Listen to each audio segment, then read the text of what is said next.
catch the bridge. In the Russian Primorsky Krai, a wooden bridge across the Evacuations River in the Orlovsky district could not withstand the rain that lasted 4 hours. During the spring flood, local residents already had to organize a rope crossing so as not to be left without food and medicine. In 2022, the bridge was also washed away due to heavy rains, but they cannot repair it completely.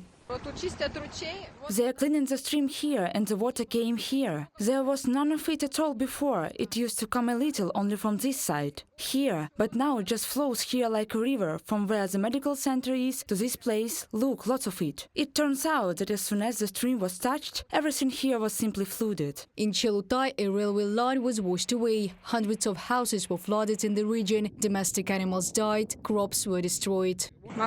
There is no bridge, that's it. We are cut off from the world. Hundreds of people have been evacuated in Buryatia and Zabaikalsky. A state of emergency has been declared in the region due to flooding caused by heavy rains. 3 bridges have been damaged in the republic after the Khankhaloi reservoir dam broke, and a 50-kilometer section of the federal highway Baikal has been closed. The head of Buryatia reported. Sections of the federal highway Ulan-Ude-Chita have been washed away. A section of the road at 589 kilometers has been completely washed away. The Tugnui, Sukhara and Khonkoloika rivers, 3 bridges have been washed away there, as well as approaches to the bridges. As a result, traffic has been stopped. The dam break in Buryatia was the 3rd in Russia in the last 10 days. On July the 29th, in the Sigersky district of Karelia, a dam broke on the White Sea-Baltic Canal. As a result, 1 person died. On July the 26th, a dam break occurred on the Kyalimskaya reservoir in the Karabashsky urban district of the Chelyabinsk region.